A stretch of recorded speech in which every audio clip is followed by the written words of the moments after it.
ನನ್ನ ಹೆಸರು ಮಾಂತೇಶ್ ಅಂತ, ಚಿತ್ರದುರ್ಗ ತಾಲೂಕ್, ಚಿತ್ರದುರ್ಗ ಜಿಲ್ಲೆ, ತುರ್ನೂರು ಹೋಬಳಿ, ಹುಣಸೆಕಟ್ಟೆ ಗ್ರಾಮ, ಆದಿಶಕ್ತಿ ಶೀಪ್ ಫಾರಂ ಅಂತ. ನಾವು ಇಲ್ಲಿ 9 ವರ್ಷದಿಂದ ಸಾಕಾಣಿಕೆ ಮಾಡ್ತಿದ್ವಿ. ನಮ್ದು ಬಹಳ ಬೇಡಿಕೆ ಐತೆ. ಯಾವುದೇ ಒಂದು ಮಾರ್ಕೆಟ್ ತೊಂದ್ರೆ ಇಲ್ಲ. ಡೈರೆಕ್ಟ್ ಕಸ್ಟಮರ್ಸ್ ಬಂದು ತಗೊಂಡು ಹೋಗ್ತಾರೆ. ಜೊತೆ ವ್ಯಾಪಾರದಾರಕ್ಕೆ ನಾವು 9ನೇ ವರ್ಷ ಈಗ ಸಾಕಾಣಿಕೆ ಮಾಡಿ ಫಸ್ಟ್ ಮನೆ ಮುಂದೆ ಗರಿ ಶೆಡ್ ಹಾಕಿ ಅದ್ರೊಳಗೆ ಮಾಡಿದ್ವಿ. ಅಲ್ಲೊಂದ್ 2 ಸಾಕೊಂಡು ಅದರಲ್ಲಿ ನಾವು ಲಾಭ ಮಾಡ್ಕೊಂಡು ನಮ್ ಕಣದಲ್ಲಿ ಇದು ಗಡಪಕಲ್ಲಿನ ಗೋರ್ಲಿ ಮಾಡಿ ನೆಲದ ಮೇಲೆ ಮಾಡಿದ್ವಿ. ಅದಾದ್ಮೇಲೆ ಇದು ಹೈಟೆಕ್ ಶೆಡ್. ಈ ಹೈಟೆಕ್ ಶೆಡ್ ಇದು 63 ಅಡಿ ಉದ್ದ, 27 ಅಡಿ ಬಗಲ, 11 ಲಕ್ಷ ಖರ್ಚಾಗಿದೆ. PME ಇಂದ 20 ಲಕ್ಷ ಲೋನ್ ಕೊಡ್ತಾರೆ, 7 lakh subsidy. 7 lakh subsidy. Subsidy ಇನ್ನೂ ಬಂದಿಲ್ಲ, ಬರುತ್ತೆ. ಕುರಿ ಎಲ್ಲ ಚಿತ್ರದುರ್ಗ ಹಿರಿಯೂರು ಸಂತೆಯಲ್ಲಿನೇ ತರ್ತೀವಿ. ನಾವು ದೊಡ್ಡ ಮರಿನೇ ತಗೊಂತೀವಿ. ಸಣ್ಣ ಮರಿ ಹಾಲ್ ಮರಿ ತಗೊಳಲ್ಲ. ಹಾಲ್ ಮರಿ ತಗೊಂಡ್ರೆ ಅದು ಹಾಲ್ ಕುಡಿದಿರುತ್ತೆ. ಇಲ್ಲಿ ಬಂದು ನಮ್ ಫುಡ್ಡಿಗೆ ಅಡ್ಜಸ್ಟ್ ಆಗಲ್ಲ, ಸಾಯೋ ಚಾನ್ಸ್ ಜಾಸ್ತಿ ಇರುತ್ತೆ. 5-6 ತಿಂಗಳು ಮರಿನೇ ತಗೊಂಡು ಸಾಕಾಣಿಕೆ ಮಾಡ್ತೀವಿ. ವರ್ಷಕ್ಕೆ 2 ಬ್ಯಾಚ್ ಮಾಡ್ತೀವಿ.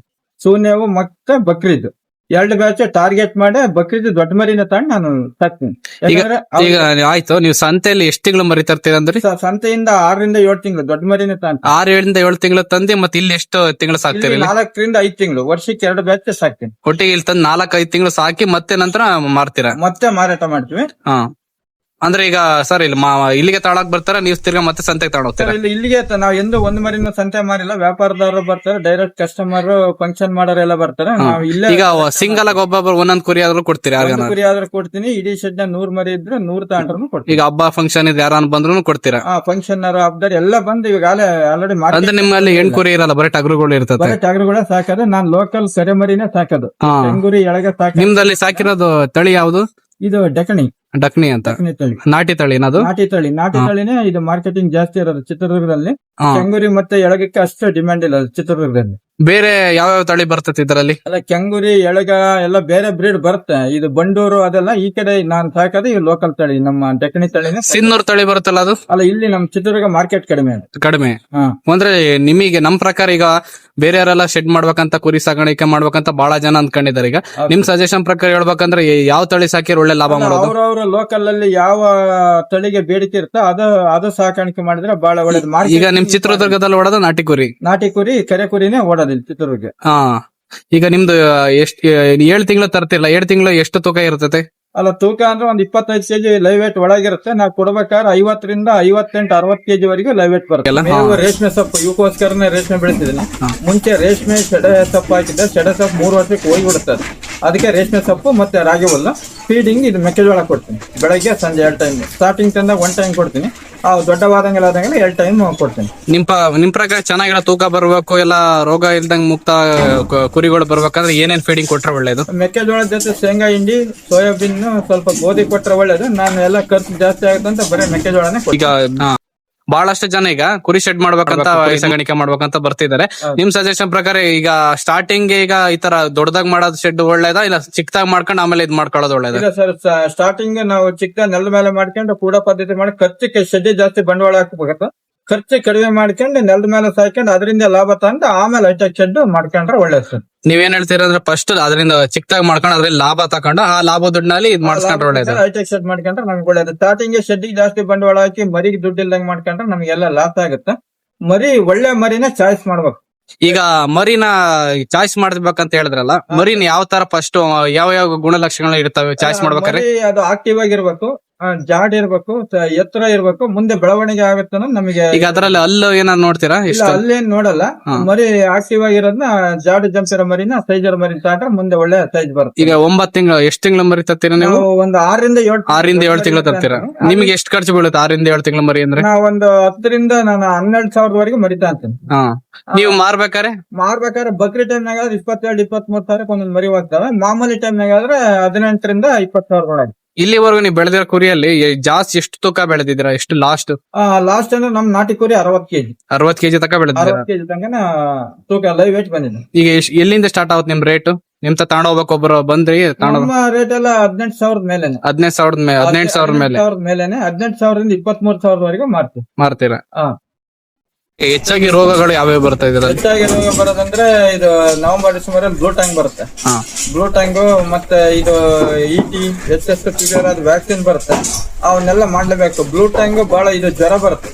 ಜ್ವರ ಬಂದು ಸುತ್ತಾಗಿ ಡೆತ್ ಆಗೋ ಚಾನ್ಸಸ್ ಜಾಸ್ತಿ ಇರುತ್ತೆ. ಈಗ ಅದ್ ನಾಬಾರ್ದು ಮುಂಜಾಗ್ರತೆ ಕ್ರಮಗಳನ್ನ ನಾವೇನೇನು ಇದ್ ಮಾಡ್ಬೇಕು? ಮುಂಜಾಗ್ರತೆ ಅಂದ್ರೆ ಎಲ್ಲದಕ್ಕೂ ವ್ಯಾಕ್ಸಿನ್ ಬ್ಲೂಟಂಗ್ ಅಡ್ವಾನ್ಸ್ ಆಗಿ ಡಾಕ್ಟರ್ ಸಜೆಷನ್ ತಗೊಂಡು ಅಡ್ವಾನ್ಸ್ ಆಗಿ ಬ್ಲೂಟಂಗ್ ಮಾಡ್ಕೊಳ್ಬೇಕು. ಹಾ, ಒಣಮೇವ್ ಕೊಡ್ತೀರಾ ಹಸಿಮೇವ್ ಕೊಡ್ತೀರಾ? ಹಸಮೇವ್ ಕೊಡ್ತಾರೆ. ಹಸಮೇವಿನಿಂದ ಎಲ್ಲ ಪ್ಯಾಕಿಂಗ್ ಮಾಡೋದಲ್ಲ ಅಂತ ಬಹಳ ಜನ ಯೂಟ್ಯೂಬ್ ಅಲ್ಲಿ ಹೇಳಿರೋದನ್ನೆಲ್ಲ ಕೇಳಿದೀನಿ. ಹಾ, ನಾನು ಅಷ್ಟೇ ಬಹಳ ಜನ ನೋಡಿ ಒಣಮೇವೇ ಕೊಡ್ತಾರೆ, ಜಾಸ್ತಿ ಗಟ್ಟಿ ಬರುತ್ತೆ ಅಂತಾರೆ. ಹೌದು ಸರ್, ಹಸಮೇವಲ್ಲಿ ಎಲ್ಲಾ ಮೇವು ಬರಲ್ಲ. ರೇಷ್ಮೆ ಸೊಪ್ಪು, ಸೆಡೆ ಸೊಪ್ಪು ಇವೆರಡು ಮಾತ್ರ ಕುರಿಗೆ ಬಹಳ ಚೆನ್ನಾಗಿ ಬರುತ್ತೆ. ನಾನು ಯಾವಾಗಲೂ 9 ವರ್ಷದಿಂದಲೂ ಹಸಮೇವ್ ಕೊಟ್ಟೆ ಸಾಕಾಣಿಕೆ ಮಾಡಿರೋದು. ಹಾ. ಜೊತೆ ರಾಗಿ ಹುಲ್ಲು ಕೊಡ್ತೀನಿ.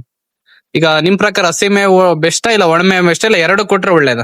ಅಲ್ಲ, ಒಣಮೇವಿಗೂ ಮರಿ ಚೆನ್ನಾಗಿರ್ತಾವ. ಜೊತೆ ಸ್ವಲ್ಪ ಹಸಮೇವ್ ಇದ್ರೆ ಕ್ಯಾಲ್ಸಿಯಂ ಎಲ್ಲ ಚೆನ್ನಾಗಿರುತ್ತಲ್ಲ, ಅದಕ್ಕೆ ನಾವು ಹಸಮೇವ್ ಎನಿ ಟೈಮ್ ಹಸಮೇವ್ ವರ್ಷ ಪೂರ್ತಿಯಾಗಿ ಹಸಮೇವ್ ಕೊಡ್ತೀನಿ. ಒಳ್ಳೆ ಮಿಕ್ಕುತ್ತೆ. ನಾವೇ ಬೆಳ್ಕೊಳ್ಬೇಕು, ಕಾಳೆಲ್ಲ ನಾವೇ ಬೆಳ್ಕೊಬೇಕು. ಸ್ವಂತ ಆಗಿ ಮಾಡಿದ್ರೆ ಉಳಿತೈತೆ. ಎಲ್ಲ ಲೇಬರ್ ಇಟ್ ಮಾಡ್ತಿ ಎಲ್ಲಾದ್ರು ಕೊಂಡ್ಕೊಂಡ್ ಮಾಡಿದ್ರೆ ಲಾಭ ಬಹಳ ಕಡಿಮೆ ಆಗುತ್ತೆ. ಅದು ಅಣ್ಣ, ಇದು ಕೋಳಿ ಫುಡ್ ಎಲ್ಲ ಕೊಡ್ತಾರಲ್ಲ ಕುರಿಗಳ ಹೆಂಗೆ? ಕೋಳಿ ಫುಡ್ ಕೊಟ್ರೆ ಮರಿ ಚೆನ್ನಾಗ್ ಬರ್ತಾವ, ಖರ್ಚು ಜಾಸ್ತಿ ಆಗುತ್ತೆ. ಮಟನ್ ತಪ್ಪೇ ಬರುತ್ತೆ. ಮಟನ್ ರುಚಿ ಬರಲ್ಲ. ಮಟನ್ ರುಚಿ ಬರಲ್ಲ, ಅದು ಬೇಡಿಕೆ ಕಡಿಮೆ ಆಗುತ್ತೆ. ಕೋಳಿ ಫುಡ್ ಹಾಕಿ ಮರಿ ಸಾಕಾಣಿಕೆ ಮಾಡಿ. ಹಾ, ಈಗ ಈಗ ಯಾರು ಈಗ ವಿಡಿಯೋ ನೋಡ್ತಿರಾರು ಬಂದು ನಿಮ್ ಕಡೆ ಕುರಿ ಎಲ್ಲ ತಗೊಂಡ್ ಹೋಗ್ಬೋದು? ತಗೊಂಡೋಗ್ಬೋದು ಸರ್. ನಮ್ದು ಇದು ಸಾಕಂಬರಿ ಎಲ್ಲ ಮಟನ್ ಪರ್ಪಸ್ ಎಲ್ಲ ಯಾರ್ ಬೇಕಾದ್ರೂ ಬಂದ್ರೆ ನಾವು ಸಿಂಗಲ್ ಆರು ಕೊಡ್ತೀರಾ, ಹೋಲ್ಸೇಲ್ ಆರು ಕೊಡ್ತೀರಾ? ಕೊಡ್ತೀವಿ. ಒಂದ್ ಮರಿ ಆದ್ರೂ ಕೊಡ್ತೀವಿ, ಎಷ್ಟು ಮರಿ ಬೇಕಾದ್ರೂ ಮರಿ ಕೊಡ್ತೀವಿ. ಜನ ತಪ್ಪು ಮಾಡೋದೇನಂದ್ರೆ ಕೂದಲು ಜಾಸ್ತಿ ಇದ್ರೆ ರೇಟಿಗೆ ಹೋಗುತ್ತೆ ಅಂತ ಕೂದಲು ಕಟ್ಟೆ ಮಾಡ್ತಾರೆ, ಹಂಗೆ ಬಿಟ್ಟಿರ್ತಾರೆ. ಅದು ನಾವು ಕೊಡೋ ಪೌಷ್ಟಿಕತೆನೆಲ್ಲ ಕೂದಲು ತಿಂದ್ಬಿಡುತ್ತೆ. ಯಾವಾಗ್ಲೂ ಮರಿನ ಕಟಿಂಗ್ ಮಾಡ್ತಿದ್ರೆ ನಮಗೆ ಮರಿ ಗ್ರೋತ್ ಚೆನ್ನಾಗ್ ಬರುತ್ತೆ. ಚಾಪ್ ಕಟರ್ನಲ್ಲೆಲ್ಲ ಕಟ್ ಮಾಡಿ ಕೊಟ್ರೆ ಕ್ಲೀನ್ ಆಗಿ ತಿನ್ನುತ್ತೆ. ಹಂಗೆ ಹಾಕಿದ್ರೆ ಎಲ್ಲ ಕೆಳಗೆ ಚೆಲ್ಲಿ ಬಿಡುತ್ತೆ. ಅದಕ್ಕೆ ಯಾವಾಗಲೂ ಚಾಪ್ ಕಟರ್ನ ಕಟ್ ಮಾಡಿ ಇದಕ್ಕೆ ಹಾಕೋದು.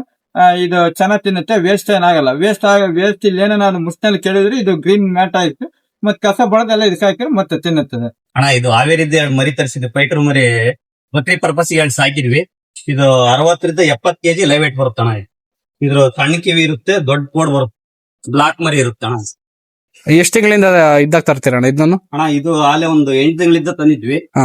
ಈಗ ಒಂದು 30,000 ರೂಪಾಯಿ ನಮ್ ಮರಿ ಕೇಳ್ತದಾರಣ. 30,000? ನಾವು 40,000 ಹೇಳ್ತಿದೀವಿ. ಇದ್ರ ಸ್ಪೆಷಲ್ ಏನ್ ಇದ್ರಲ್ಲಿ? ಇದು ಫೈಟರ್ ಮರಿ ಅಣ್ಣ, ಅದು ಹಾವೇರಿ ಮರಿ. ಇದು ಅಂದ್ರೆ ಈ ಕುಸ್ತಿ ಪಂದ್ಯ ಇದ್ ಮಾಡ್ತಾರಲ್ಲ, ಫೈಟರ್ ಮರಿ ಕುಸ್ತಿ ಪಂದ್ಯಕ್ಕೆ ಬಹಳ ಸ್ಪೆಷಲ್. ಹಾ. ಭಾರಿ ಬ್ಲಾಕ್ ಮತ್ತೆ ಭಾರಿ ಗಟ್ಟಿ ಶರೀರ ಅಣ್ಣ ಇದು. ಹಾ. ಮತ್ತೆ ಕೂದ್ಲು ಬಂದು ಬಹಳ ಸ್ಮೂತ್ ಮೈ ಕೂದ್ಲು. ಇದೆಷ್ಟು ಎಲ್ಲಿ ತಗ ತೂಕ ಬರ್ತಾಣ ಲಾಸ್ಟ್? ಇದು 70 kg ತಕನ ಲೈವ್ ವೇಟ್ ಐತಣ. ಈಗ 55 kg ಐತಣ. ಈಗ ಕುರಿ ತರ್ತಿರಲ್ಲ ನೀವು, ಅದನ್ನ ಹೆಂಗೆ ಆರಿಸ್ತೀರಾ? ಅಂದ್ರೆ ಅದ್ರಲ್ಲಿ ಏನ್ ನೋಡಿ ಈಗ ಹೊಸೊಬ್ರು ವಿಡಿಯೋ ನೋಡ್ತಿರ್ತಾರೆ, ಅಂದ್ರೆ ಅವ್ರಿಗೆ ಕುರಿ ಸೆಲೆಕ್ಟ್ ಮಾಡೋದ್ ಗೊತ್ತಾ? ನೀವು ಹೆಂಗೆ ಕುರಿ ತರ್ಬೇಕಾದ್ರೆ ಯಾವ ತರ ಸೆಲೆಕ್ಟ್ ಮಾಡ್ತೀರಾ? ಮೂಗ್ನಾಗೆ ನೀರ್ ಬಂದಿರ್ಬಾರ್ದಣ. ಹ್ಮ್.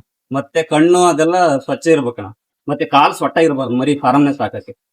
ಈಗ ಕೂದ್ಲು ಏನಾದ್ರು ನೋಡ್ತೀರಾ? ಕೂದ್ಲು ನಯಸ್ ಇರ್ಬೇಕಣ್ಣ, ಬಹಳ ಸ್ಮೂತ್ ಬರ್ಬೇಕು. ರಫ್ ಕೂದ್ಲು ಬರುತ್ತೆ. ಈಗ ನೀವು ತರ್ಬೇಕಾರೆ ಹೇಳಿದ್ದು, ಈಗ ನಿಮ್ ತಗೆ ಕುರಿ ತಗೊಂಡೋಗ್ ಬರ್ತಾರಲ್ಲ, ಅವ್ರು ಏನ್ ನೋಡಿದ್ರೆ ಈ ತರ ಸೆಲೆಕ್ಟ್ ಮಾಡ್ಬೇಕಂತ ಹೇಳ್ತಾರೆ? ಏನ್ ನೋಡಿ? ಏನ್ ಹೇಳ, ನಾವ್ ಚೆನ್ನಾಗಿ ಸಾಕಿದ್ವಿ ಅಂದ್ರೆ ಮಟನ್ ಚೆನ್ನಾಗಿದ್ರೆ ಆಯ್ತಣ್ಣ ಅವ್ರಿಗೆ ಅಷ್ಟೇ ಅಂತ ಯಾವ್ದು ನೋಡಲ್ಲ. ಮತ್ತೆ ನಾವೆಲ್ಲ ಡಿವಾರ್ಮಿಂಗ್ ವ್ಯಾಕ್ಸಿನೇಷನ್ ಬಹಳ ಚೆನ್ನಾಗಿ ಮಾಡಿರ್ತೀವಿ. ಯಾವುದೇ ಕಾಯಿಲೆ ಮಾತ್ರ ಇರಲ್ಲ ನಮ್ಮ ಮರಿ. ಹುಣಸೆಕಟ್ಟೆಯಲ್ಲಿ ಆದಿಶಕ್ತಿ ಅಂತೇಳಿ ಒಂದು ಫಾರಂ ಮಾಡಿದ್ದಾರೆ. ಇಲ್ಲಿ ಕುರಿ ಸಾಕಾಣಿಕೆ ನಡೆಸ್ತಿದ್ದಾರೆ. ಮೇವು ಗೀವು ಎಲ್ಲ ಚೆನ್ನಾಗ್ ಆಗ್ತದೆ. ರೇಷ್ಮೆ, ಸೆಡೆ ಮತ್ತೆ ಕಾಳು ಎಲ್ಲ ಹಾಕಿ ಚೆನ್ನಾಗಿ ಮೇಯಿಸ್ತಿದ್ದಾರೆ. ಫುಡ್ ಎಲ್ಲ ಹಾಕಿ ಇಲ್ಲಿ ನಾವು 3 ಮರಿ ತಗೊಂಡಿದೀವಿ. ಒಳ್ಳೆ ತೂಕ ಬರ್ತಿದಾವೆ, ಒಳ್ಳೆ ಚೆನ್ನಾಗಿದಾವೆ. ನೋಡಕ್ಕೂ ಎಲ್ಲ ಲಕ್ಷ್ಮಗೆ ಎಲ್ಲ ಒಳ್ಳೆ ಬಹಳ ಶಿಸ್ತ ಬೆಳೆಸ್ತಿದ್ದಾರೆ. ಎಲ್ಲ ಆರೋಗ್ಯವಾಗಿದ್ದಾವೆ. ಎಲ್ಲರೂ ಬಂದು ಆರಾಮಾಗಿ ತಗೊಂಡ್ ಹೋಗ್ಬೋದು. ಅವ್ರಿಗೆ ಯಾವ ಚಾಯ್ಸ್ ಮಾಡ್ಕೊಂಡು ಅವನ್ನೆಲ್ಲ ತಗೊಂಡ್ ಹೋಗ್ಬೋದು. ನಾವೀಗ ಒಂದ್ 3 ವರ್ಷದ ಹಬ್ಬಕ್ಕೂ ತಗೊಂತ ಇದೀವಿ. ಚೆನ್ನಾಗಿದೆ, ಯಾವ್ದು ರೋಗ ಗೀಗ ಏನೂ ಇಲ್ಲ. ಎಲ್ಲ ಒಳ್ಳೆ ಒಂದು ಸಖತ್ ಬೆಳೆಸ್ತಿದ್ದಾರೆ, ಮಾಡ್ತಿದ್ದಾರೆ ಫಾರಂ.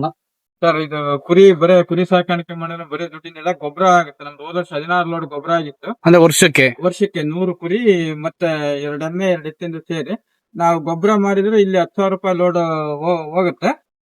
ಇದು ನಾವು ಬರೀ ಇದು ಗೊಬ್ಬರನು ಬಹಳ ಲಾಭ ಆಗುತ್ತೆ. ಮೇವಿಂದೆಲ್ಲ ಗೊಬ್ಬರದಾಗೆ ಬರುತ್ತೆ. ಅಂದ್ರೆ ಈಗ ಕುರಿ ಸಾಗಾಣಿಕೆ ಮಾಡಿದ್ರೆ ಕುರಿಯಿಂದಾನೇ ಲಾಭ ಅಲ್ಲ, ಗೊಬ್ಬರದಿಂದನೂ ಲಾಭ ಇರುತ್ತೆ? ಲಾಭ ಆಗುತ್ತೆ. ಇದು ಗೊಬ್ಬರ ಮಾಡಿದ್ರೆ ಮೇವೆಲ್ಲ ಫ್ರೀಯಾಗಿ. ವರ್ಷಕ್ಕೆ ಲಾಸ್ಟ್ ವರ್ಷ ಎಷ್ಟು ಲೋಡ್ ಆಗಿತ್ತು? 16 ಲೋಡ್ ಆಯ್ತು. ಒಂದ್ ಲೋಡ್ ಎಷ್ಟು ಲೋಡ್ 10,000 ರೂಪಾಯಿ ಲೋಡ್ ಹೋಗುತ್ತೆ. ಇಲ್ಲಿ ನಾವು ಇದೆಲ್ಲ ಮ್ಯಾಟ್ ಹಾಕ್ಸೋದ್ರಿಂದ ಗೊಬ್ಬರ ಎಲ್ಲ ಕೆಳಗೆ ಬಂದ್ಬಿಡುತ್ತೆ. ಅಂದ್ರೆ ಇದು ಈ ತರ ಮ್ಯಾಟ್ ಹಾಕ್ಸ್ಕೊಂಡ್ರೆ ಕೆಳಗೆ ಹೋಲ್ ಇರ್ತಾವಲ್ಲ, ಕೆಳಗೆ ಹೋಲ್ ಇರ್ತವೆ. ಎಲ್ಲ ಕೆಳಗೆ ಗೊಬ್ಬರ ಎಲ್ಲ ಕೆಳಗೆ ಬಂದ್ಬಿಡುತ್ತೆ. ನಾವು ಕಸ ಹೊಡಿಯೋದು ಕ್ಲೀನ್ ಮಾಡೋದೆಲ್ಲ ತಪ್ಪುತ್ತೆ. ಇದು ಬದುಕು ನಮಗೆ ಕಡಿಮೆ ಆಗುತ್ತೆ. ಅಂದ್ರೆ ಈಗ ನೀವು ಶೆಡ್ ಮಾಡ್ಸಿರೋದ್ ಮೇಲ್ ಕುರಿ ಇರ್ತತೆ, ಮೇಲ್ ಕುರಿ ಇರುತ್ತೆ. ಗೊಬ್ಬರ ಇಕ್ಕೆ ಎಲ್ಲ ಕೆಳಗೆ ಬಂದ್ಬಿಡುತ್ತೆ. ಇದು ರೇಷ್ಮೆ ಸೊಪ್ಪು ಹಾಕಿರೋದ್ರಿಂದ ನಮಗೆ ಕುರಿಗೆ ಭಾರಿ ಲಾಭ ಆಗುತ್ತೆ. ಹೆಂಗಾರ ಫ್ಯಾಟ್ನಿಂಗು ಚೆನ್ನಾಗಿರುತ್ತೆ. ಮಟನ್ ಟೇಸ್ಟ್ ಬಹಳ ಚೆನ್ನಾಗಿರುತ್ತೆ. ಈಗಾಗಲೇ ನಾಟಿ ಮಾಡಿ 5 ವರ್ಷ ಆಯ್ತು. ಇದರಿಂದ ನಮಗೆ ಮೇವಿನ ಉಳಿತಾಯ ಆಗುತ್ತೆ. ನಾವೇ ಸ್ವಂತ ಕಟ್ ಮಾಡ್ಕೊಂಬಂದ್ ಚಾಪ್ ಮಾಡಿ ಮರಿಗೆ ಹಾಕ್ಬಿಟ್ರೆ ಮರಿ ಗ್ರೋತ್ ಬಹಳ ಚೆನ್ನಾಗಿ ಬರುತ್ತೆ. ಅಂದ್ರೆ ಅಣ್ಣ ಇದೆಲ್ಲ ರೇಷ್ಮೆ ನಿಮ್ದೆ ಸ್ವಂತದ್ದು? ಸ್ವಂತದ್ದೇ. ಇದು ಪಟ್ಲೆ ಮರಿಗೋಸ್ಕರನೇ ರೇಷ್ಮೆ ಬೆಳೆಸಿದ್ದೇನೆ, ಗೂಡೇನ್ ಬೆಳೆಯಲ್ಲ. ಅಂದ್ರೆ ಅಣ್ಣ ನೀವು ಈಗ ಇದು ಟಗರು ಮರಿನೇ ಸಾಕ್ತಿದ್ರಲ್ಲ, ಎಣ್ಣೆ ಯಾಕೆ ಸಾಕ್ತಿಲ್ಲ? ಹೆಣ್ಣು ಸಾಕಿದ್ರೆ ಅದು ಬ್ರೀಡಿಂಗ್, ಒಂದು ಗರ್ಭಿಣಿಯಾಗ ಮರಿ ಹಾಕಕ್ಕೆ 8 ತಿಂಗಳು ಬೇಕು, ಮತ್ತೆ ಮರಿ ಸಾಕ್ಬೇಕು. ಅದು ಖರ್ಚು ಕಡಿಮೆ, ನಿಧಾನಕ್ಕೆ ಬರುತ್ತೆ. ಇದಾದ್ರೆ ಟಗರು ಮರಿ 6 ತಿಂಗಳು ಒಂದಿಟ್ಟು ನಾವು ಮಾರ್ಕೆಟಿಂಗ್ ಮಾಡ್ತೀವಲ್ಲ, ನನಗೆ ಇದೇ ಬೆಸ್ಟ್ ಅನಿಸ್ತು ಟಗರು ಮರಿ ಸಾಕಾಣಿಕೆ ಮಾಡೋದು. ಅಣ್ಣ ಇದ್ರಲ್ಲಿ ಈಗ ಬೇಗ ಜನ ಅಷ್ಟು ಕುರಿ ಸಾಗಾಣಿಕೆ ಮಾಡ್ಬೇಕಂತ ಬರ್ತಾರೆ, ಅರ್ಧಕ್ಕೆ ಬಿಟ್ಟು ಲಾಸ್ ಆತಂತ ಹೋಗ್ತಾರೆ. ಅವರು ಜಾಸ್ತಿ ತಪ್ಪು ಮಾಡೋದಂದ್ರೆ ಯಾವ ತರ? ಇದ್ರಲ್ಲಿ ಯಾವ ತರ ತಪ್ಪು ಮಾಡಬಾರ್ದು ಇದ್ರಲ್ಲಿ ಜಾಸ್ತಿ? ಇದು ಪಟ್ಲಿ ಮರಿ ಸಾಕಾಣಿಕೆ ಫಸ್ಟ್ ಇಂಟ್ರೆಸ್ಟ್ ಇರಬೇಕು. ಮೇವೆ ಮತ್ತು ಕಾಳೆಲ್ಲ ಸ್ವಂತಾಗೆ ನಾವು ಬೆಳ್ಕೊಳ್ಬೇಕು, ನಾವೇ ಸ್ವಂತ ಕೆಲಸ ಮಾಡ್ಬೇಕು. ಡಾಕ್ಟರ್ ಸಜೆಷನ್ ಕೇಳಿ ಮರಿ ತಂದ ತಕ್ಷಣ ಫಸ್ಟ್ ಡಿವಾರ್ಮಿಂಗ್ ಮಾಡ್ಬೇಕು. ಡಿವಾರ್ಮಿಂಗ್ ಮಾಡಿ 1 ದಿನ ಬಿಟ್ಟು ಆಮೇಲೆ ಲಿವರ್ ಟಾನಿಕ್ ಹಾಕ್ಬೇಕು. ವ್ಯಾಕ್ಸಿನ್ಗಳೆಲ್ಲ ಕರೆಕ್ಟ್ ಆಗಿ ET, HS, PPR, ಬ್ಲೂಟಂಗ್ ಮಾಡ್ಕೊಂತಿದ್ರೆ ಮರಿ ಸಾವು 99% ಕಡಿಮೆ ಆಗುತ್ತೆ. ಅದರಿಂದ ಲಾಸ್ ಆಗೋದಿಲ್ಲ. ದುಡ್ಡು ಕಡಿಮೆ ಆಗತ್ತಂತ ಎಳೆ ಮರಿ ತಂದು ಬಹಳ ಜನ ನಾನು ಕಳ್ಕೊಳ್ಳೋದು ನೋಡಿದ್ನಿ. ದಯವಿಟ್ಟು ಇದು ಕೃಷಿಕರು ಪಟ್ಲಿ ಮರಿ ಯಾರೇ ಸಾಕ್ಲಿ ಒಂದ್ ಸ್ವಲ್ಪ ದೊಡ್ಡ ಮರಿ ತಗೊಂಡ್ರೆ ಬೇಗ ಸಾವಪ್ಪಲ್ಲ. ಕಾಯಿಲೆ ಬಂದ್ರು ಕೂಡ ತಡ್ಕೊಳೋ ಕೆಪಾಸಿಟಿ ಮರಿಗಿರುತ್ತೆ. ಕಾಲದಲ್ಲಿ ಶೀಟ್ ಕಾದು ಹೀಟ್ ಆಗುತ್ತೆ, ಹೀಟ್ ಆಗ್ಬಾರ್ದಂತ ಇದು ಕಾಡ ಗೋಡಂಬಿ ಎಲ್ಲ ಸುತ್ತ ಬೆಳೆಸಿದ್ವಿ. ಮತ್ತೆ ಗಾಳಿ ಹೋಗ್ಬಾರ್ದಂತ ಗ್ರೀನ್ ಪರ್ದೆ ಕಟ್ಟಿದ್ವಿ. ಇದು ಜಾಸ್ತಿ ಬಿಸಿಲು ಕಾಲ ಗ್ರೀನ್ ಪರ್ದೆ 4 ಕೆತ್ತಿದ್ವಿ, ಎಲ್ಲ ಎತ್ತ ಸಿಸ್ಟಮ್ ಮಾಡ್ಕೊಂಡ್ವಿ. ಬೆಳಗ್ಗೆ ಸಾಯಂಕಾಲ ಕೆಳಗೆ ಇಳಿಸಿರ್ತೀವಿ. ಇವಕ್ಕೆ ಗಾಳಿನೂ ಜಾಸ್ತಿ ಬರಬಾರ್ದು, ಬಿಸಿಲನ್ನು ಬೀಳಬಾರ್ದು, ಆ ತರ ಮೇಂಟೈನ್ ಮಾಡ್ಬೇಕು.